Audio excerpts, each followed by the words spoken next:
ಯಾಕಂದ್ರೆ ಸ್ಲಮ್ ಕೈ ಸಿಕ್ಕಿದ್ರೆ ಹುಚ್ಚನಾಯ ಥರ ಹೊಡೆದಾಕ್ಬಿಡ್ತಾರೆ. ಸ್ಲಮ್ ಅಂದ್ರೆ ಏನು? ಧೀರುಭಾಯಿ ಮನೆ ಎಲ್ಲಿ ಹುಟ್ಟಿದ್ರು ಗೊತ್ತಾ? ಬಿಲ್ ಗೇಟ್ಸ್ ಎಲ್ಲಿ ಹುಟ್ಟಿದ್ರು? ಚಾರ್ಲಿಸ್ ಚಾಂಪಿಯನ್ ಎಲ್ಲಿ ಹುಟ್ಟಿದ್ರು? ಅವರೆಲ್ಲ ಸ್ಲಮ್ಮಲ್ಲಿ ಹುಟ್ಟಿದ್ರಲ್ಲ ಮೇಡಮ್. ಇವತ್ತು ಎಲ್ಲಿದ್ದಾರೆ? ಎಕ್ಸ್ಪೆಷಲಿ ಅವ್ರಿಗೆ ಒಳ್ಳೆ ನಾಯಿ ಕಚ್ಚಿಲ್ಲ ಅಂತ ಅನ್ಸುತ್ತೆ. ಯಾವುದೋ ಬೇರೆ ನಾಯಿ ಕಚ್ಚಿಬಿಟ್ಟಿರ್ಬೇಕು ಅವ್ರಿಗೆ. ಅದಕ್ಕೆ ಆ ಥರ ಮಾತಾಡ್ತಿರೋದು.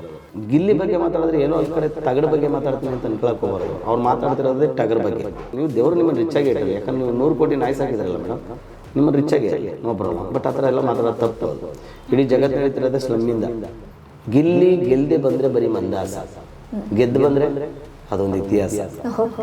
ಮಾಡಕ್ಕೆ ಇಲ್ಲದೆ ಇರೋ ದಿನಗಳು ಹೌದು. ಬಟ್ ಇವತ್ತೆಲ್ಲ ಇದೆಯಲ್ಲ, ಯಾವ ಬೆಂಗಳೂರಲ್ಲಿ ಯಾವ ಗಲ್ಲಿ ಅಥವಾ ಎಲ್ಲಿ ಯಾವ ಪ್ಲೇಸ್ ಅಲ್ಲಿ ಬಾ ಇಲ್ಲೋಗಿ ಊಟ ಮಾಡೋಣ ಅಂತ ಕರ್ಕೊಂಡು ಹೋಗಿದ್ದು ಯಾವ್ದಾದ್ರು ಇದೆಯಾ ಸರ್? ಗಿಲ್ಲಿ ನಮ್ದು 90% ಅಲ್ಲ 99% ಹೊರಗಡೆ ತಿನ್ನಲ್ಲ ನಾವು. ಈಗ ಹೋಟ್ಲಾಗ ಊಟ ಮಾಡ್ತೀರಿ, ಏನು ತಿಂತೀರಿ ಅಲ್ಲಿ? ಅನ್ನ ತಿನ್ಬೋದು, ಬಿರಿಯಾನಿ ತಿನ್ಬೋದು, ಚಿಕನ್ ತಿನ್ಬೋದು, ಮಟನ್ ತಿನ್ಬೋದು. ಅವನ್ನೆಲ್ಲ ನಾವೇ ತಂದು ಮಾಡ್ತೀವಿ. ಅಲ್ಲಿ ಎಲ್ಲೋ ಫ್ರಿಜ್ಜಲ್ಲಿ ಮಡಗಿರೋ ತಿನ್ನಕ್ಕೆ ನಾವೇನಕ್ಕೆ ಹೋಗ್ಬೇಕು? ಈಗ ನನಗೆ ಇಲ್ಲಿ ಒಳ್ಳೆ ಕುಕ್ಕು, ನಾನು ಒಳ್ಳೆ ಕುಕ್ ಮಾಡ್ತೀನಿ. ಯಾಕಂದರೆ ನಾನು ಅವೆರಡು ಒಳ್ಳೆ ಕುಕ್ ಕಲ್ತಿರೋದ್ರಿಂದ ನಾವು 1 kg ಮಟನ್ ತಗೋತೀವಿ. ಬಿರಿಯಾನಿ ಬೇಕಾ ಬಿರಿಯಾನಿ ಮಾಡ್ತೀವಿ, ಮುದ್ದೆ ಬೇಕಾ ಮುದ್ದೆ ಮಾಡ್ತೀವಿ, ರೈಸ್ ಬೇಕಾ ರೈಸ್ ಮಾಡ್ತೀವಿ. ನಾವೇ ಮಾಡ್ಕೋತೀವಿ, ನಾವೇ ತಿಂತೀವಿ. ಇಷ್ಟೆಲ್ಲ ಆದಮೇಲೆ ಗಿಲ್ಲಿ ಬಗ್ಗೆ ಕಾಲು ಎಳೆಯೋದು ಅಥವಾ ಗಿಲ್ಲಿ ಅಂದರೆ ತುಂಬ ಬಡತನದಿಂದ ಅಥವಾ ಎಲ್ಲೋ ಗಲ್ಲಿಲಿ ಬೆಳೆದು ಬಂದಿರ್ಬೋದು. ಬಟ್ ಗಿಲ್ಲಿನ ಸ್ಲಮ್ ಅನ್ನೋದು, ಗಿಲ್ಲಿ ಫ್ಯಾನ್ಸ್ನ ಸ್ಲಮ್ ಅನ್ನೋದು ಎಷ್ಟು ಸರಿ ಅಂತ ಅನ್ಸುತ್ತೆ? ಡಾಕ್ ಸತೀಶ್ ಅವರು ಒಂದು ಕಮೆಂಟ್ ಪಾಸ್ ಮಾಡಿದ್ದಾರೆ, Gilli slum, Gilli fans slum ಅಂತ ಅಂತಿದ್ದಾರೆ. ಸೊ ನಿಮ್ಮ ಗೆಳೆಯನ ಬಗ್ಗೆ ಆತ ನಡೆದು ಬಂದ ದಿನಗಳ ಬಗ್ಗೆ ಈ ಥರ ಹೀಯಾಳಿಸೋರನ್ನ ಕಂಡ್ರೆ ನಿಮ್ಗೆ ಏನು ಅನ್ಸುತ್ತೆ? ಏನು ಹೇಳ್ತೀರಿ ನಿಮ್ಮ ರಿಯಾಕ್ಷನ್? ಅವ್ರು ಎಷ್ಟೋ ಜನ ನಾಲೆಡ್ಜ್ ಇಲ್ಲದಿರೋ ವ್ಯಕ್ತಿಗಳು ಆ ಥರ ಮಾತಾಡ್ತಾರೆ ನೋಡಿ. ಈಗ ಸ್ಲಮ್ ಅಂದರೆ ಏನು? ಧೀರುಭಾಯಿ ಮನೆ ಎಲ್ಲಿ ಹುಟ್ಟಿದ್ರು ಗೊತ್ತಾ? ಬಿಲ್ ಗೇಟ್ಸ್ ಎಲ್ಲಿ ಹುಟ್ಟಿದ್ರು? ಚಾರ್ಲಿಸ್ ಚಾಂಪಿಯನ್ ಎಲ್ಲಿ ಹುಟ್ಟಿದ್ರು? ಅವರೆಲ್ಲ ಸ್ಲಮ್ಮಲ್ಲಿ ಹುಟ್ಟಿದ್ರಲ್ಲ ಮೇಡಮ್. ಇವತ್ತು ಎಲ್ಲಿದ್ದಾರೆ? ನಾಳೆ ದಿನದಲ್ಲಿ ಗಿಲ್ಲಿನೂ ಹಂಗೆ ಇರ್ಬೋದು ಮೇಡಮ್. ಎಕ್ಸ್ಪೆಷಲಿ ಅವ್ರಿಗೆ ಒಳ್ಳೆ ನಾಯಿ ಕಚ್ಚಿಲ್ಲ ಅಂತ ಅನಿಸುತ್ತೆ. ಯಾವುದೋ ಬೇರೆ ನಾಯಿ ಕಚ್ಚಿಬಿಟ್ಟಿರ್ಬೇಕು ಅವ್ರಿಗೆ. ಅದಕ್ಕೆ ಆ ಥರ ಮಾತಾಡ್ತಿರೋದು. ಆಮೇಲೆ ಎಲ್ಲಕ್ಕಿಂತ ಹೆಚ್ಚಾಗಿ ಏನಾಗುತ್ತಂದರೆ, ಗಿಲ್ಲಿ ಬಗ್ಗೆ ಮಾತಾಡಿದ್ರೆ ಎಲ್ಲೋ ಅಲ್ಲಿ ಕಡೆ ತಗಡ ಬಗ್ಗೆ ಮಾತಾಡ್ತೀನಿ ಅಂತ ಅನ್ಕೊಳಕ್ಕೆ ಹೋಗ್ಬಾರ್ದು. ಅವ್ರು ಮಾತಾಡ್ತಿರೋದೇ ಟಗರ್ ಬಗ್ಗೆ. ಹೆಂಗೆ ಗುದ್ದುತ್ತೆ ಟಗರು ಅಂತ ಹೇಳಿದ್ರೆ, ಯಾಕಂದರೆ ಟಗರು ಅಂದ್ರೆ ಅವ್ರಿಗೆ ಅರ್ಥ ಆಗಿರುತ್ತೆ, ಹೇಳಬೇಕಾಗಿಲ್ಲ. ಅದು ಹಂಗೆ ಗುದ್ದುತ್ತೆ. ಒಳಗಡೆ ಇರೋದೇ ಅಂತ ಹೇಳ್ಬಿಟ್ಟು ಸುಮ್ಮನೆ ಮಾತಾಡಬಾರ್ದು. ನಿಮ್ಗೆ ಯುದ್ಧ ಕಳಿಸಿದ್ರೆ ಯುದ್ಧ ಮಾಡಬೇಕು. ಹೊರಗಡೆ ಬಂದು ಯಾಕೆ ಆ ಥರ ಮಾತಾಡೋದು? ಗಿಲ್ಲಿ ಯಾವ ಥರ ಮಾತಾಡಿದ್ದಾರೆ ಅವ್ರ ಬಗ್ಗೆ, ಅದನ್ನು ಅರ್ಥ ಮಾಡ್ಕೋಬೇಕಲ್ಲ. ನಿಮಗೆ ರಿಚ್ಚು, ನಾನು ತುಂಬ ರಿಚ್ ಆಗಿ, ನೀವು ದೇವರು ನಿಮ್ಮನ್ನು ರಿಚ್ ಆಗಿ ಇಟ್ಟಲ್ಲ. ಯಾಕಂದ್ರೆ ನೀವು 100 ಕೋಟಿ ನಾಯಿ ಸಾಕಿದ್ರಲ್ಲ ಮೇಡಮ್, ನಿಮ್ಮನ್ನು ರಿಚ್ ಆಗೇ ಇರಲಿ, ನೋ ಪ್ರಾಬ್ಲಮ್. ಬಟ್ ಆ ಥರ ಎಲ್ಲ ಮಾತಾಡೋದು ತಪ್ಪು. ಅದು ಇಡೀ ಜಗತ್ತು ನಡೀತಿರೋದೇ ಸ್ಲಮ್ಮಿಂದ. ಕರೆಕ್ಟ್ ಅಲ್ವಾ? ಯಾಕಂದ್ರೆ ನೀವು ಬ್ಯಾನರ್ ಕಟ್ಟೋರು ಯಾರು ಬರ್ತಾರೆ? ಸಿನಿಮಾ ನೋಡೋರು ಯಾರು ಬರ್ತಾರೆ? ಕರೆಕ್ಟ್ ಅಲ್ವಾ ಮೇಡಮ್? ಹಂಗೆ ಮಾತಾಡಬಾರ್ದು. ಇಡೀ ಜಗತ್ತಲ್ಲಿ ಪ್ರತಿಯೊಬ್ಬರು 100% ಒಳ್ಳೊಳ್ಳೆ ಬಿಸ್ನೆಸ್ ಆಗ್ತಿರೋದು ಅಥವಾ ಏನೇ ನಡೀತಿದ್ರು, ಪಾಲಿಟಿಕ್ಸ್ ಇರ್ಬೋದು, ಸಿನಿಮಾ ಇರ್ಬೋದು, ಅಥವಾ ಯಾವುದೇ ಶೋ ಇರ್ಬೋದು, ಎಲ್ಲ ಒಂದು ಹೋಟ್ಲ್ ಇರ್ಬೋದು, ಬಿಸ್ನೆಸ್ ಮಾಡೋದು ಏನೇ ಆದರೂ ಮಿಡ್ಲ್ ಕ್ಲಾಸ್ ಪೀಪಲ್ ಅಥವಾ ಸ್ಲಮ್ ಪೀಪಲ್ಗಳೇ ಇಂಪಾರ್ಟೆಂಟ್. ಹಾಗೆ ಯಾರ ಬಗ್ಗೆನೂ ಹಂಗೆ ಮಾತಾಡಬಾರ್ದು. ಎಸ್ಪೆಷಲಿ ಅವ್ರು ಎಲ್ಲೆಲ್ಲಿ ಬೆಳೀತಾರೋ ಗೊತ್ತಿಲ್ಲ.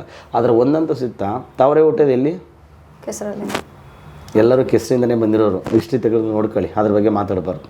ಆ ಥರ ಮಾತಾಡ್ತಿದ್ದಾರೆ ಅಂತ ಹೇಳಿದ್ರೆ ಅವ್ರಿಗೆ ನಾಲೆಡ್ಜ್ ಇಲ್ಲ ಅಂತ ಅರ್ಥ.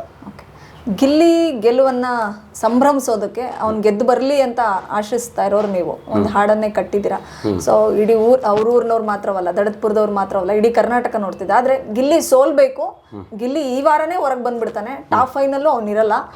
ಸೊ ಆಲ್ರೆಡಿ ಹೊರಗಡೆ ಬಂದೇ ಬಿಟ್ಟ ಅನ್ನೋ ಲೆವೆಲ್ಗೆ ಒಂದಿಷ್ಟು ಜನ ಅವ್ರದ್ದೇ ಒಂದು ಪಟಾಲಂನ ಸೇರಿಸ್ಕೊಂಡು ಒಂದು ಕೇಕ್ ಕಟ್ ಮಾಡಿ ಸಂಭ್ರಮಿಸಿದ್ದಾರೆ ಡಾಕ್ ಸತೀಶ್.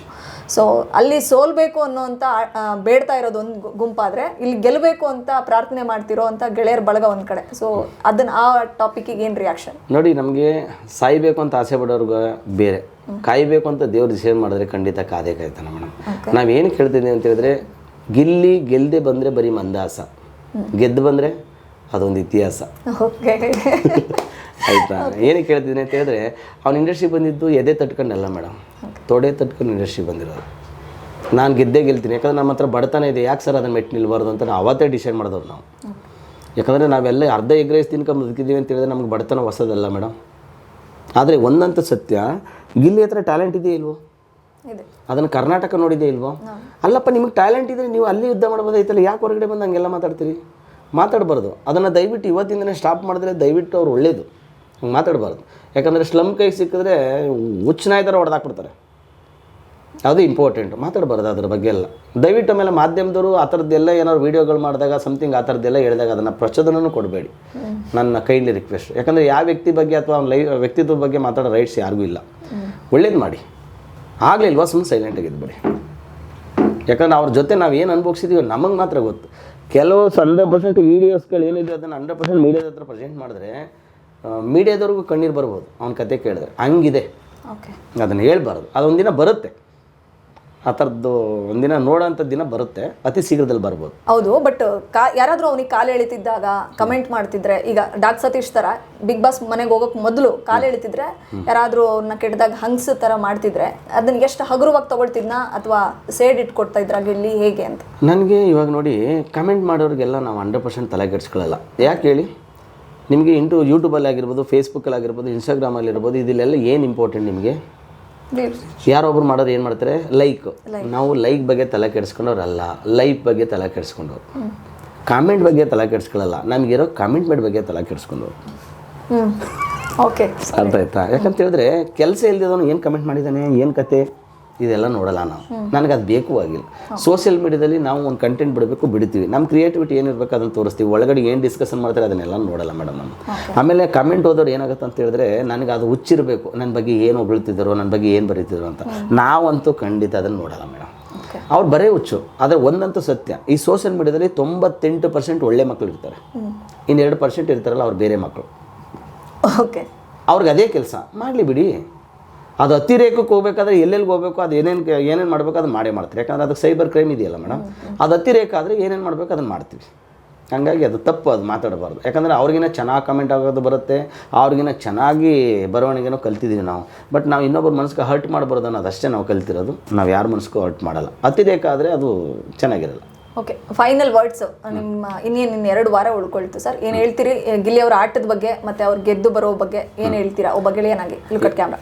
100% ಗಿಲ್ಲಿ ನಟ 100% ಗೆಲ್ತಾನೆ. ಆ ಕಾನ್ಫಿಡೆಂಟು ನನಗೆ ಅಂತಲ್ಲ, ಎಂಟರ್ ಕರ್ನಾಟಕ ಜನತೆಗಿದೆ. ಒಂದು ಹೇಳ್ತೀನಿ, ದೇವ್ರದಿಂದ ಅವ್ನು ಗೆದ್ದು ಬರಲಿ.